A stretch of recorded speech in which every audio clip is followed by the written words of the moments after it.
बर्फ तो ऐसे गिर रही है जैसे मनाली को भगवान एंटार्क्टिका बनाने के मूड में है।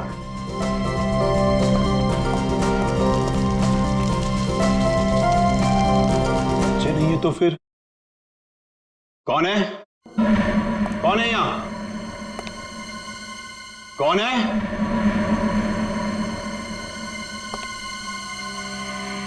कौन है?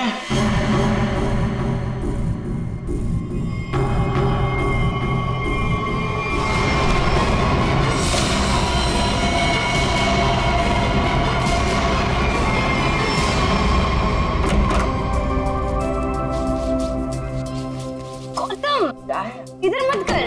क्यों? इधर मत जा, फिर मुझे साफ करना पड़ता है। मत।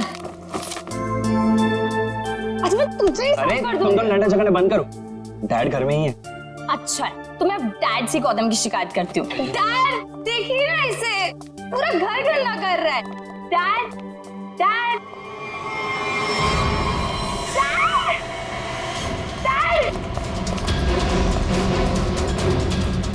डैड डैड डैड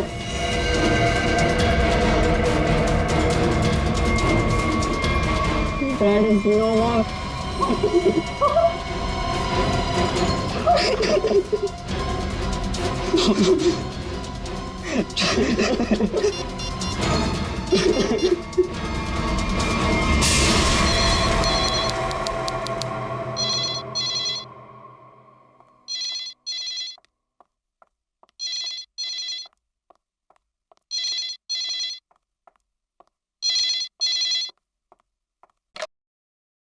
हेलो, हाँ वो लोग आ गए हैं और किसी भी वक्त घर पर पहुंचने वाले हैं। ठीक है।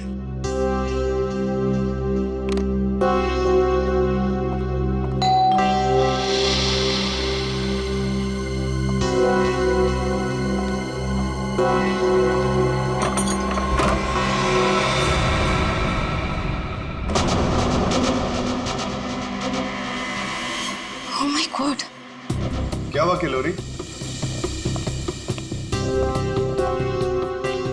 आगे बोलो।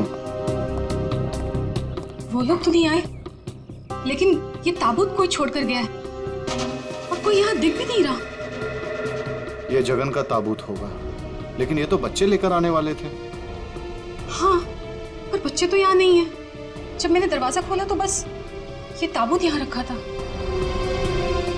तुम एक काम करो, पूरब को फोन करो, पूछो कहाँ है वो लोग। हाँ।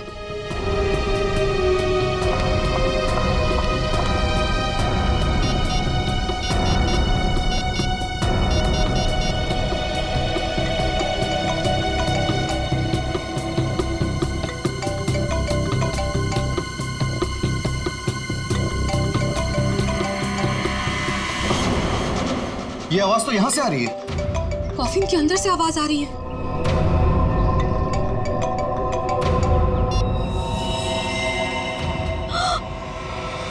खून! विक्रम, खून! Oh my God! कुछ तो गड़बड़ है। पुलिस को फोन करो जल्दी। एक मिनट, तुम पैनिक मत हो, खोलकर देखते हैं ना।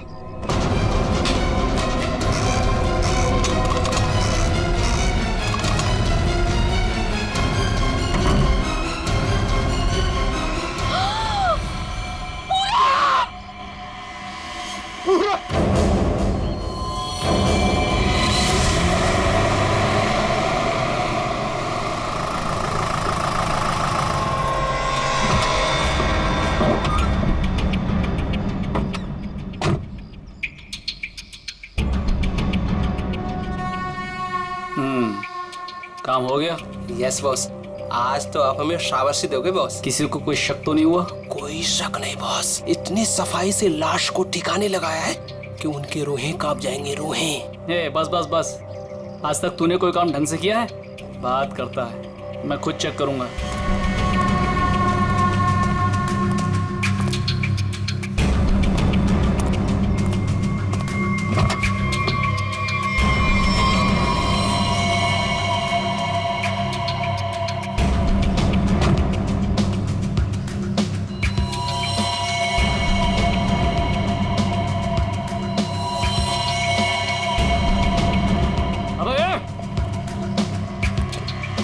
क्या हुआ बॉस? मेरी किस्मत खराब थी जो मैंने तुझ जैसे निकम्मे को काम पे रखा। ऐसा क्या हो गया बॉस? ये देख, ये है तेरा सफाई वाला काम। हाँ, तू लाश ठिकाने लगाने गया था या अपनी पूंछ लगाने गया था तू? पूछ? अबे पूरे रास्ते पर तू खून के निशान लगा कर आया। सीआईडी वाले इसी पूंछ को पकड़कर हमारी गर्दन तक पहुंच जाएंगे। अरे तुझे कितनी बार बोला कि लाश ठिकाने लगाने के बाद सफाई पर सही से ध्यान दिया करो। बोला था ना, एक बार बात तेरे भेजे में नहीं घुसती क्या? बात करता है। अब क्या करे बॉस? क्या करे? मैं बताता हूँ तुझे, रुक। मन तो करता है ना तेरा खून भी इसी रास्ते पर बहा दूं। अरे शक्ल क्या देख रहा मेरी? ये मुसीबत को ठिकाने लगा और सफाई वही कर। जी बॉस। ए चल बॉस चल, खुद भी मरोगे और मुझे भी मरवाओगे। चल।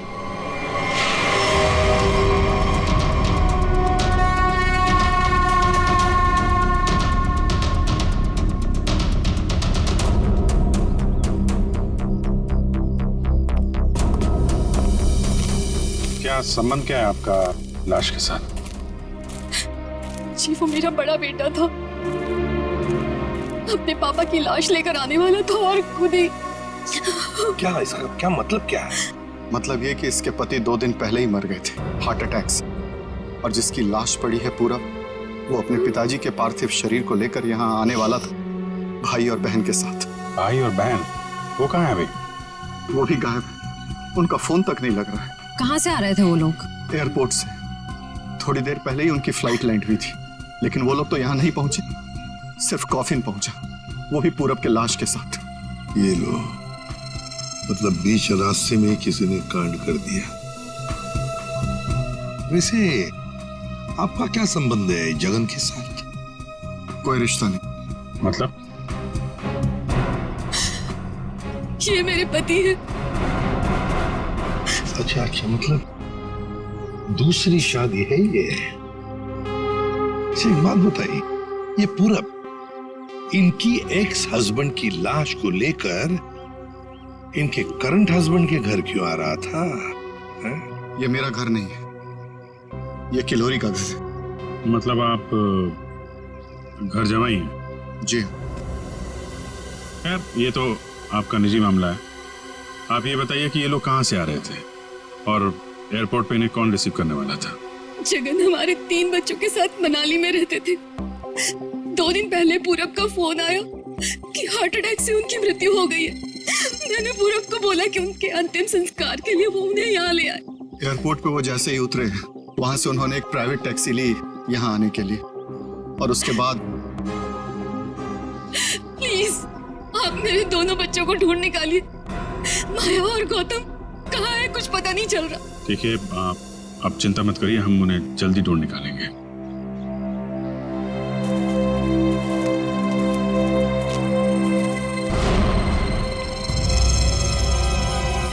निखिल सर देखो, ये रेलगाड़ी कौन से स्टेशन से होके आई है?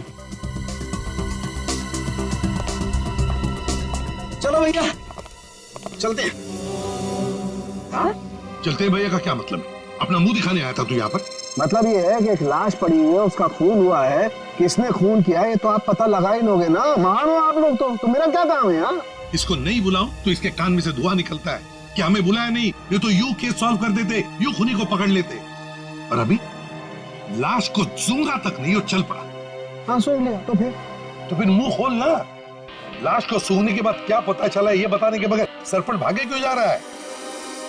देख फारूक, 2 बच्चे गायब है इस औरत के, 2 बच्चे, और ऊपर से बाप की लाश भी गायब है। लाश गायब है तो मैं क्या करूं? लाश बन के लेट जाऊं यहाँ पर?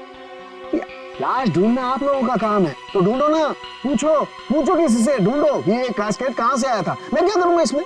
अच्छा तू जा। ठीक है। अरे एक मिनट सर, हमें इस केस में आपकी जरूरत है। आप देखो भैया, वो तो हर केस में तुम लोगों को मेरी जरूरत पड़ती है, पर तुम लोग मानते कहाँ हो? यार छोड़ो इसको। अरे सर प्लीज एक मिनट। अरे सारुंके साहब, आप अपने ज्ञान का प्रकाश डालिए ना इस केस पे। इसके चेहरे पर अंधेरा छाया, ये क्या प्रकाश डालेगा? तुम बोला? नहीं, ये हमारे आपस की बात है, तुम लगे रहो। ये ताबूत कहाँ से आया? ये लो, एयरपोर्ट से। अरे तो एयरपोर्ट जाओ ना यार, यहाँ क्या कर रहे हो तुम लोग? तो जाएंगे ना साळुंखे जी, पर आप क्यों मैदान छोड़ के भाग रहे हो? भाभी आपके हस्बैंड की लाश आ गई। नहीं, मेरे बेटे की लाश आई है। क्या क्या कह रही हैं आप? इतना सारा खून क्यों बह रहा है? मुझे बहुत डर लगता है खून से। शांति शांति प्लीज। ना खून इसलिए बह रहा है क्योंकि इनका खून हो गया है।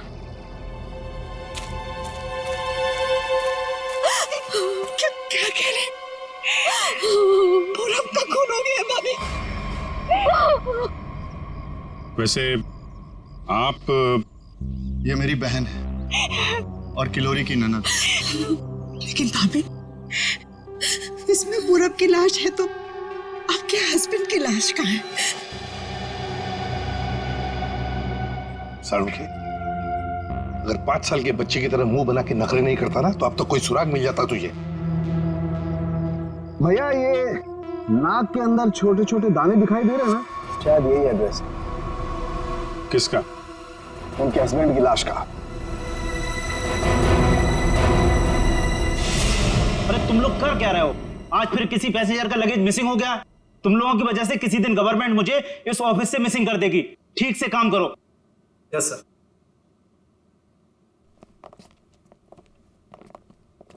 सर आप लोगों का भी कुछ मिसिंग हुआ है क्या? अब लोग सीआईडी से। हम यहाँ पर किस पैसेंजर्स के बारे में पूछताछ करने आए हैं। आज सुबह कनेक्ट एयरवेज से 3 लोग एक कॉफिन लेकर मनाली से मुंबई आए थे। और वो 3 पैसेंजर्स ये लोग हैं। ये देखिए, ये पूरब, गौतम और ये माया। ये तीनों अपने पिता की लाश को कॉफिन में डालकर यहाँ लाए थे। जी हाँ सर, लाए तो थे। उस कॉफिन में इनके पिताजी की लाश थी जो इनके घर तक कभी पहुंची नहीं, बल्कि उस कॉफिन में पूरब कुमार की लाश पाई गई थी। ये कैसे हो गई? वही पता लगाना है। उसके साथ साथ गौतम और माया, ये 2 बच्चे भी गायब हैं। सर मुझे तो लगता है वो लाश कहीं। एक बात बताइए, क्या इन तीनों को कॉफिन के साथ कोई रिसीव करने के लिए आया था? नहीं सर। अच्छा एक काम कीजिए, आपके स्टाफ ने तो मदद की होगी ना कॉफिन को उनके गाड़ी तक पहुंचाने के लिए। जी सर। जरा उनको बुलाइए। जी सर, मैं बुलाता हूँ। हाँ। चंदन और बिहान को जल्दी अंदर भेजो।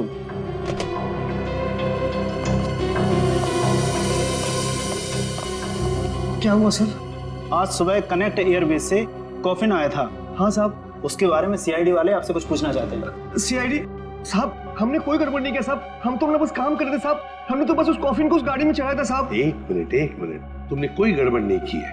सिर्फ इतना बताओ कि जब तुम ये कॉफिन यहाँ से उनके गाड़ी तक ले जा रहे थे तो उस दौरान उसके बीच में कभी कोई मिलने आया था या कोई ऐसे कुछ भी हुआ था क्या? हाँ साहब, हम उन तीनों को लेकर जब यहाँ से बाहर निकले, उनके साथ जो लड़की थी ना, उसको एक फोन आया सर। पता नहीं क्या बात हुई, फिर वो अचानक से कहने लगी पार्किंग में एक नीली वैन खड़ी है, ये कॉफिन वहां ले चलो। अच्छा, वैन के ड्राइवर को देखा तुमने? नहीं साहब, वैन के ड्राइवर को तो नहीं देखा, लेकिन साहब वैन का नंबर मुझे याद है। गुड, तो नंबर दो।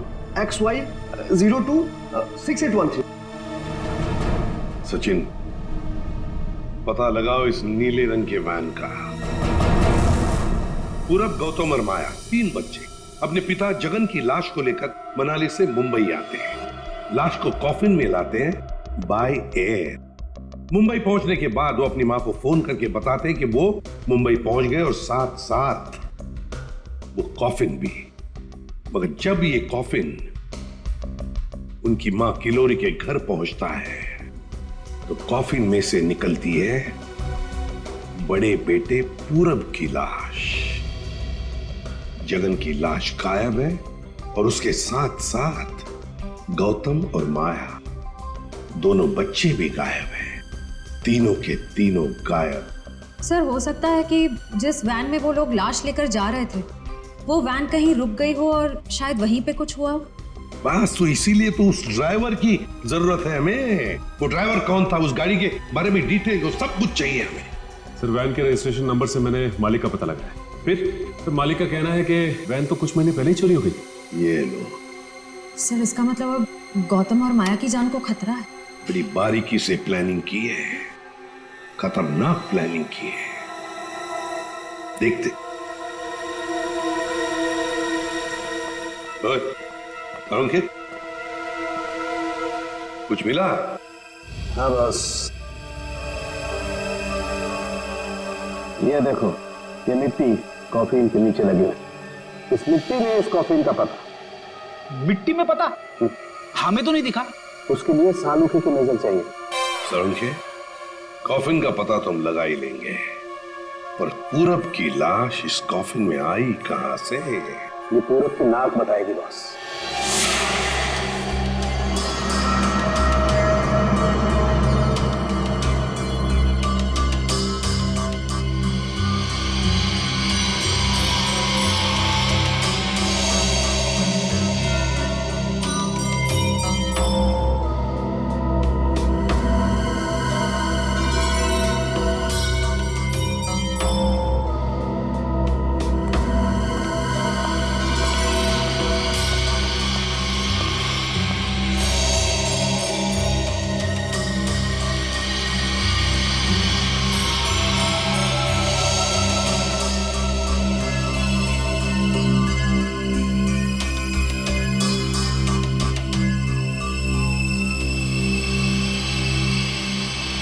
हाँ सर, कुछ पता चला?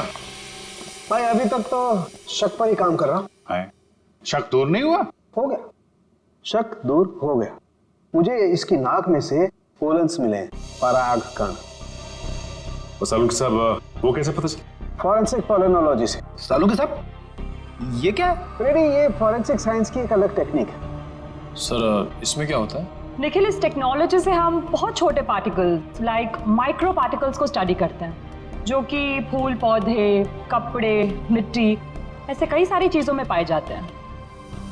वाह, क्या बात है तारिका जी, क्या नाम? लेकिन इसे बड़े ध्यान से देखना पड़ता है, क्योंकि कई बार क्या होता है कि आवारा भंवरे एक फूल पर बैठ करके उसके सारे पोलन्स, उसके सारे पराग कण चुरा करके भाग जाता है और पूरे के पूरे माहौल को गंदा कर देता है। सर, पॉलिन जो है हवा और पानी से भी फैलते हैं। इसमें बेचारे खाली भंवरे को ही क्यों दोष दे रहे हैं आप? सही कह रहे हो, बेकार में खाली भंवरे को दोष क्यों दें? तो होता यह है कि जब हम बाहर से आते हैं तो हमारे पूरे शरीर पर, आंख, नाक, कान, गले, सब पर पोलन्स लगे होते हैं, और इन पोलन्स की जांच करके हम ये पता लगा सकते हैं कि ये खास व्यक्ति किस जगह से आया है। ये तो है। मैं बताता हूं, ये देखो,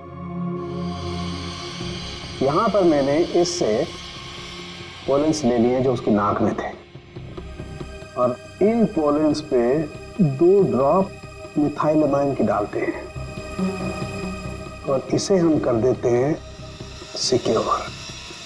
अब इसे चेक करके हम ये पता लगा सकते हैं कि ये पोलन्स कैसे हैं, कहां से आए। ये देखो सर, ये तो नारंगी कलर में उभर के आ रहा है। और अब इस आकार को हम हमारे डाटा के सैंपल से मैच करके देखेंगे, ताकि पता लग सके कि ये पोलन किस टाइप का है। करके जरा मैच। हाँ।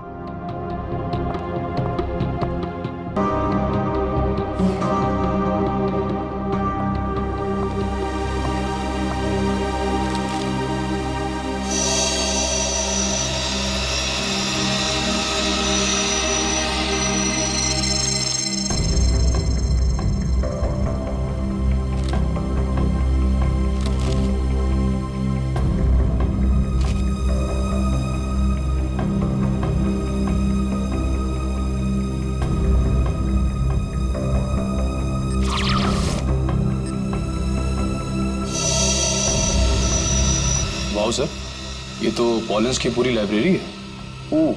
एक पॉलन कहाँ पैदा हुआ, धरती पे कहाँ पाया जाता है, पूरी डिटेल्स है इसमें। फॉरेंसिक साइंस की इस टेक्निक की वजह से क्राइम स्पॉट का पता लगाना बड़ा आसान हो गया है। मिल गया मैच।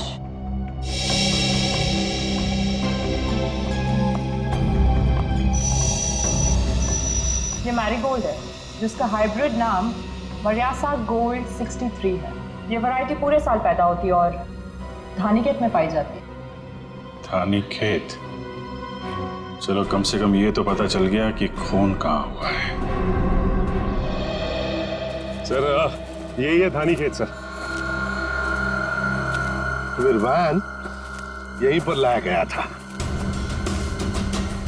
ये टायर मार्क्स तो हैं सर यहाँ पे।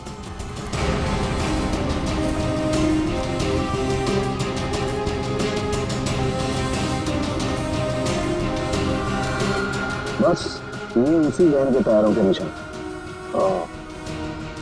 ये तो जगन की लाश खूनी ने यहीं कहीं फेंकी होगी। पर सर इतने बड़े खेत में हम उसकी लाश ढूंढेंगे कैसे? मैं बताता हूँ बस। तो कब बताएगा? क्या मुहूर्त निकलवाना पड़ेगा? नहीं, बता रहा हूँ मैं यार, उखड़ते क्यों? 1 मिनट रुको।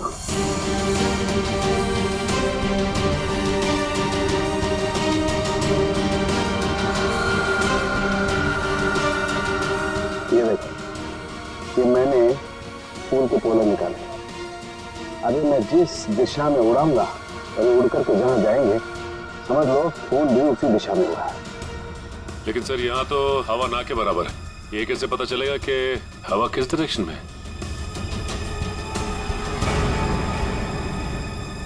ये मुर्गा बताएगा। मुर्गा? हाँ निखिल, मुर्गा। ये मुर्गा है ना, किसान लोग अपने खेत में अक्सर लगाते हैं। इस मुर्गे से पता चलता है हवा का रुख कहाँ पर है। जिस तरफ हवा चलती है ना उस तरफ ये मुर्गा मुड़ता है और इसका फायदा होता है पेस्टिसाइड डालने में हवा के हिसाब से। उस तरफ देखते हैं सर। हाँ चलो देखो जरा आसपास कुछ दिखता है क्या? सर? हाँ सर वहां पे कोई लेटा है? चलो देखते हैं।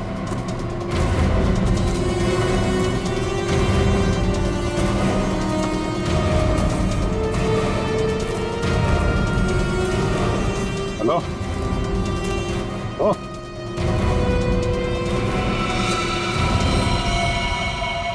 ये तो जगह है सर।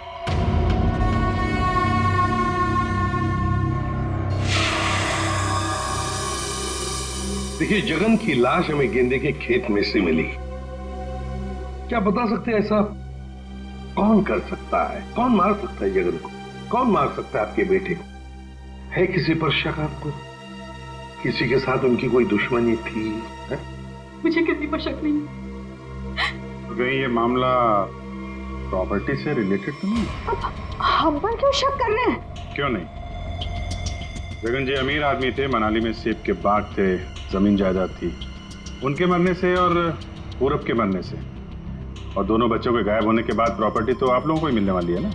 देखिए सर, आपको बहुत बड़ी गलतफहमी हो रही है। हमें तो ये भी नहीं पता था कि जगन के पास इतनी प्रॉपर्टी है, सेब के बागान है और वैसे भी मेरी अच्छी खासी नौकरी है, अच्छी खासी कमाई है। मुझे और क्या चाहिए जिंदगी में?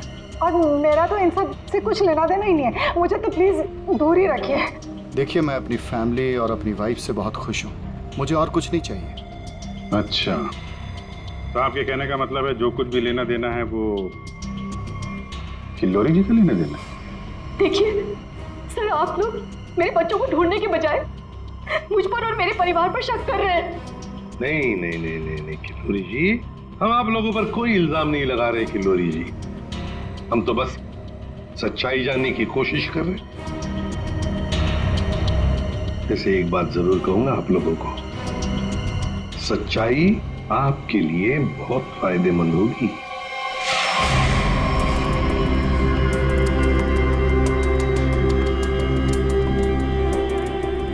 सारिका, इस ताबूत के ये निचले हिस्से में जिस तरीके के निशान लगे हुए हैं ना, उससे तो लगता है इस ताबूत को काफी दूर तक घसीटा गया है।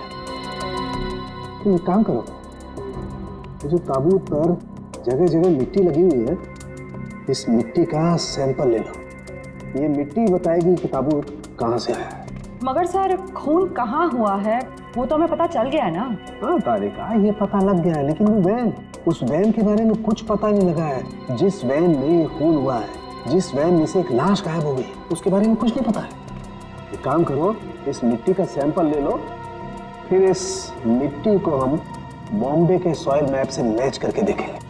लेकिन सर, मुंबई के सॉइल मैप की कौन सी मिट्टी का फैलाव कहाँ तक है ये हमें कैसे पता चलेगा? इंटरेस्ट नहीं है कॉज तो फिर सैंपल ले लो, पता लगेगा। Believe me.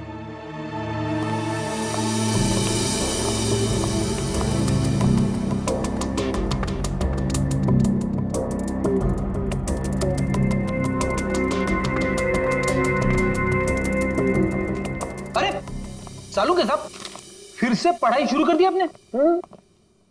भाई क्या करें, तुम लोगों की मदद करने के लिए पढ़ाई तो करनी पड़ी। अरे लेकिन ऐसा है क्या इस ताबूत में जो इतनी मोटी किताब की जरूरत पड़ गई? इस पढ़ाई की जरूरत क्यों पड़ी ताबूत बताएगा। वो कैसे? कॉफिन में मिले इस मिट्टी का हम सेडिमेंटेशन टेक्निक से एनालिसिस करेंगे, उससे सब पता चल जाएगा।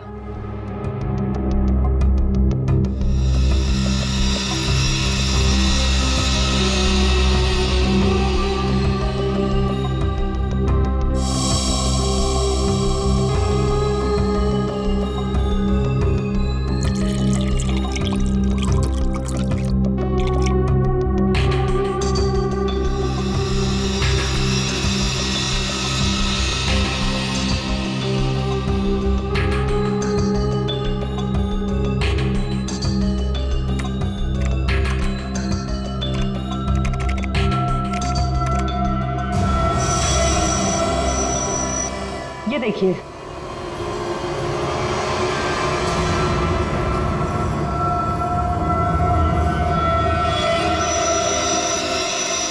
ये तो घास जैसा कुछ लग रहा है। एक मिनट, अब देखो, ये घास नहीं है, ये मोलासिस है, गन्ने के बेस से जो निकलती है, जहां पर गुड़ बनता है। मतलब ये ताबूत वहां पे ले जाया गया था जहां पे गन्ने से गुड़ बनाया जाता है, शुगर फैक्ट्री। सिर्फ मुंबई के आसपास 2-4 शुगर फैक्ट्रीज हैं। अच्छा सालुका साहब, ये मिट्टी किस एरिया की है, कुछ पता चल सकता है? हाँ बिल्कुल पता लग सकता है।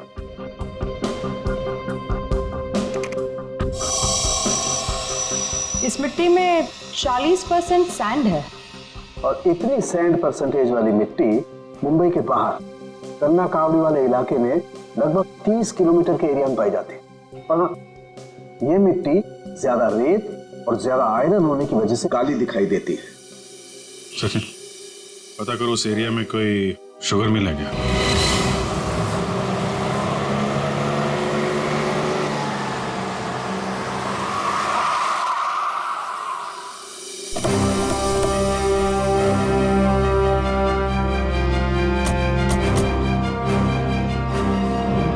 चंगनलाल शुगर मिल।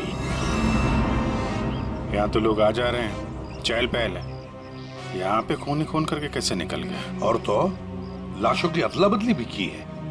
डॉक्टर सालुंके ने शुगर मिल की बात की थी और यहाँ आसपास 30 किलोमीटर तक यही एक शुगर मिल है। हो ना हो, खून हुआ तो यही है। चलो इससे पूछते हैं। अरे सुनो जी। तुम यहाँ के सिक्योरिटी वाले हो? जी हाँ। हम लोग सीआईडी से तुमसे कुछ पूछना चाहते हैं। सीआईडी साहब, क्या बात है? हमको माफ कर दो, हमारी कोई गलती नहीं है। देखो घबराओ मत, हमारे कुछ सवालों का जवाब दो।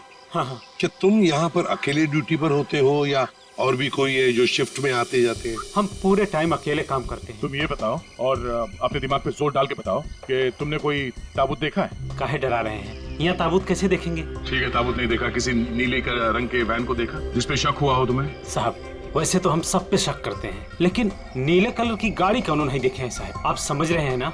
अच्छा चलो एक बात बताओ, यहाँ पर ऐसी कोई और भी खाली जगह है गोदाम जैसी? हाँ साहब, एक पुराना गोदाम है हमारे मालिक के। चलिए दिखाते हैं। चलो दिखाओ। देखा? चलिए आइए साहब, ये है पुराना गोदाम। तुम जरा बाहर जाओ। ठीक साहब। गेट तो काफी बड़ा है। हाँ, वैन आसानी से घुस सकती है। इस जगह को देख के लगता है कि काफी समय से कोई आया नहीं है यहाँ पे। काफी समय से कोई आया नहीं है यहाँ, तो फिर ये बोरियां ऐसी रखी कैसे गई? और ये ऊपर से टारपॉलिन, जरा देखो तो नीचे क्या है।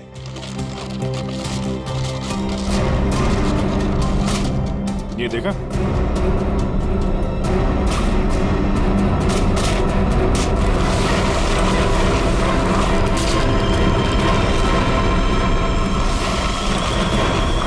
ये क्या बात है सर, यहाँ पे तो पूरे वैन को ही दफना दिया है। और ये देखिए, वही नंबर है XY026813। चेक करो देखो।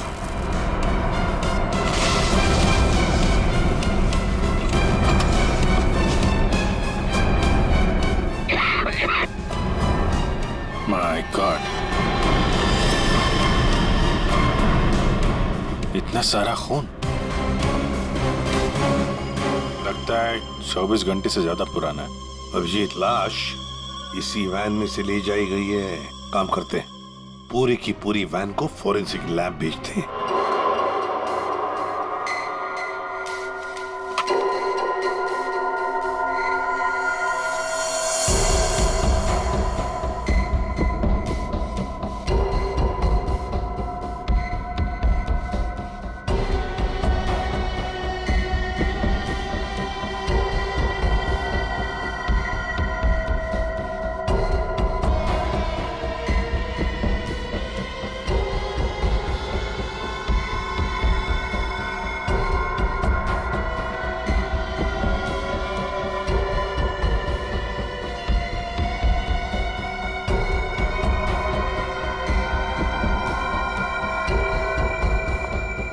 सर, मिला कुछ?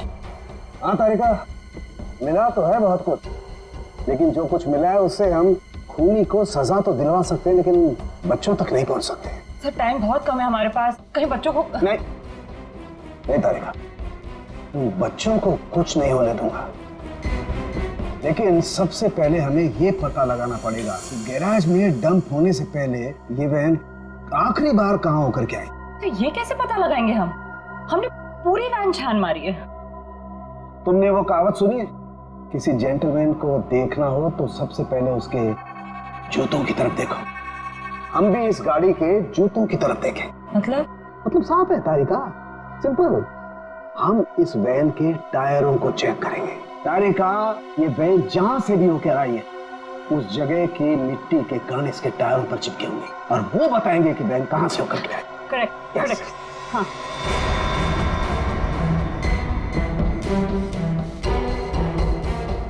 सर, एक कोर्सा पता की डिश लाओ।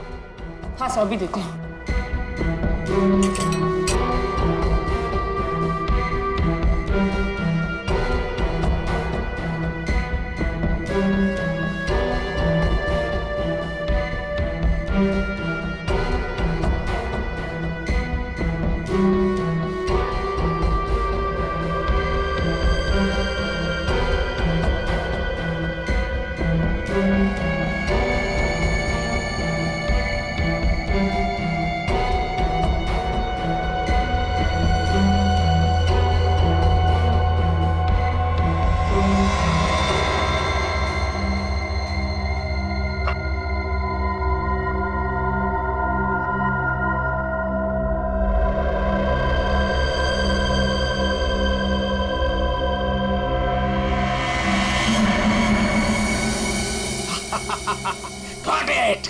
सर, क्या है? क्या मिला है?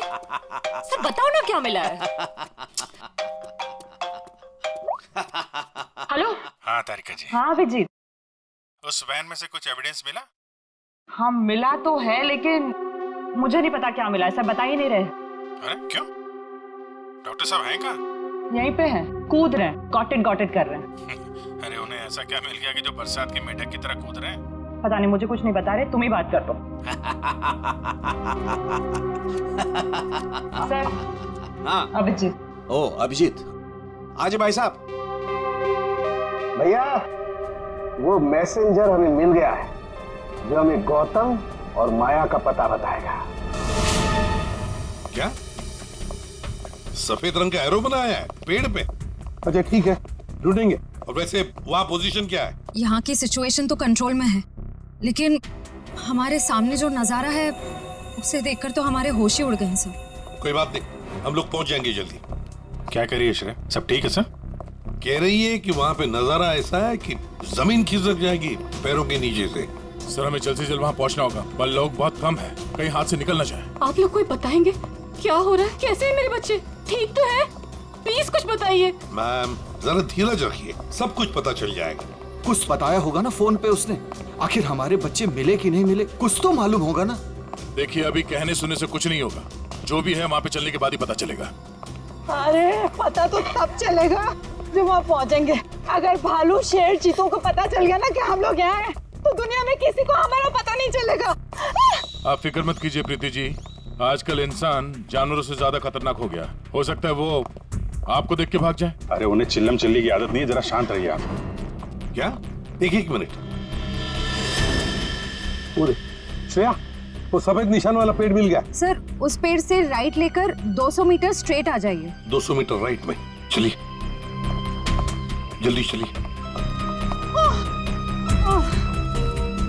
कोई मुझे बताएगा हो क्या रहा है? मेरा दिल बैठा जा रहा है, कहीं मेरे गौतम और माया को कुछ हो तो नहीं गया? बस बस और नहीं चला जाता, अब नहीं चल पाऊंगी। देखिए पीछे छूटने वालों को जानवर छोड़ते नहीं है, लंच या डिनर में खा लेते हैं। नहीं, मैं आगे जाती हूँ ना, आप लोग मुझे फॉलो करिए।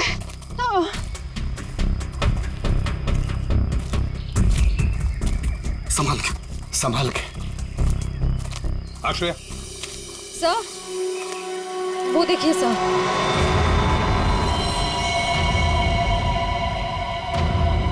माय गॉड, जल्दी से बच्चों को नीचे उतारो। हे भगवान, क्या है? चल गए। ये क्या मजाक है सर? जब आप लोगों ने देखा कि ये लोग यहाँ आए थे, इन्हें छुड़वाया क्यों नहीं? नीचे क्यों नहीं उतारा सर? बचा लो मेरे बच्चों को। श्रेया,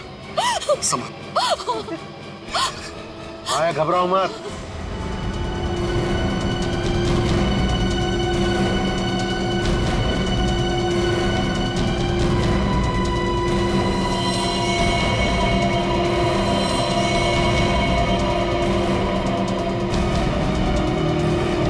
अब भेजो उसको।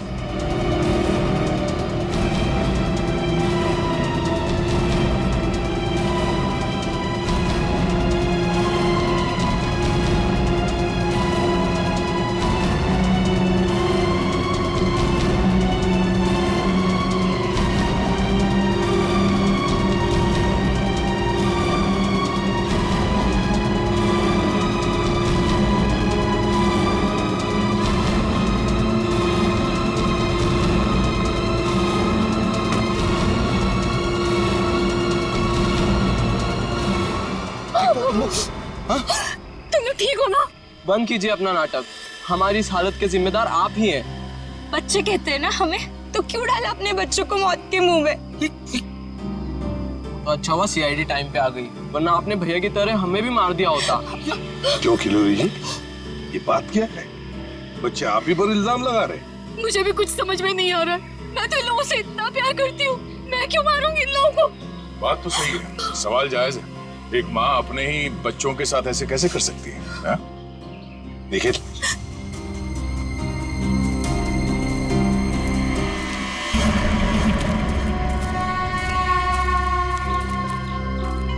तुमने तो छुपने की बहुत कोशिश की और उस कीड़े ने हमें यहाँ का पता बता दिया। ये लोग कौन है सर? भाई मैडम कुछ पूछ रही, बताओ या और खातिरदारी करें? हमने और खातिरदारी की जरूरत नहीं है। देखिए साहब, पहले मुझे इमरजेंसी वार्ड में भर्ती करा दीजिए। हड्डियों से बड़ी अजीब अजीब आवाजें आ रही है साहब, तो मुझे दिन में ही चांद तारे नजर आ रहे हैं सर। ऐसा लगता है जैसे मैं अंतरिक्ष में। मुंह खोलो अपना जल्दी। आप फंसा दिया तुमने हमें। मैंने फंसाया? मैं तो इन लोगों को जानती तक नहीं हूँ। आप नहीं, वो भाई साहब। दिमाग तो नहीं खराब हो गया तुम लोगों का? क्या बोल रहे हो तुम? हाँ,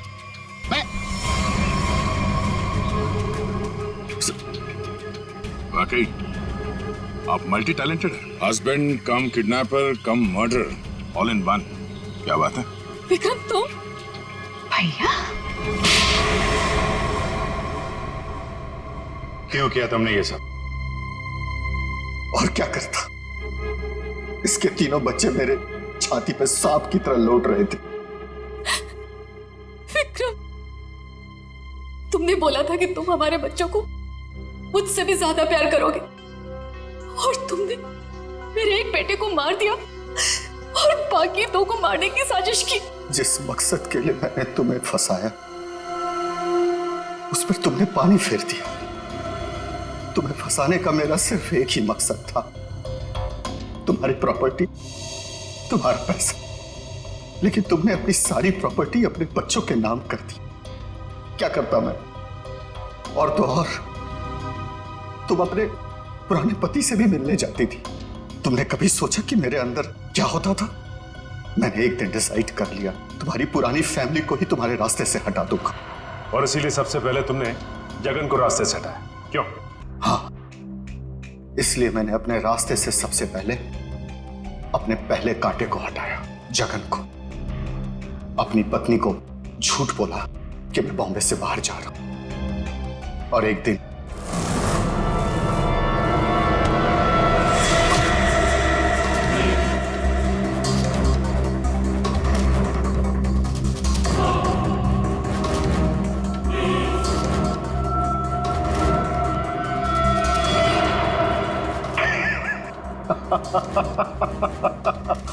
सोचा था जगन के मौत के बाद तुम्हारा झुकाव तुम्हारे बच्चों के लिए कम होगा, लेकिन मैं गलत था। तुम्हारा तो और बढ़ गया, और तो और तुमने उन्हें साथ रखने का फैसला कर लिया। पर यह बात तुम्हें बर्दाश्त नहीं हुई, इसलिए तुमने इन दोनों को भी रास्ते से हटाने का फैसला किया, क्यों? विक्रम, मैंने तुम पर इतना भरोसा किया, तुमने सब बर्बाद कर दिया। मैं तुमसे नफरत करती हूँ, नफरत। जायदाद की लालच में आके तुमने जो मौत का खेल खेला है, उसका अंजाम भी मौत है। फांसी होगी तुम्हें, फांसी। For more updates, subscribe to our channel, click the show links and enjoy watching the videos.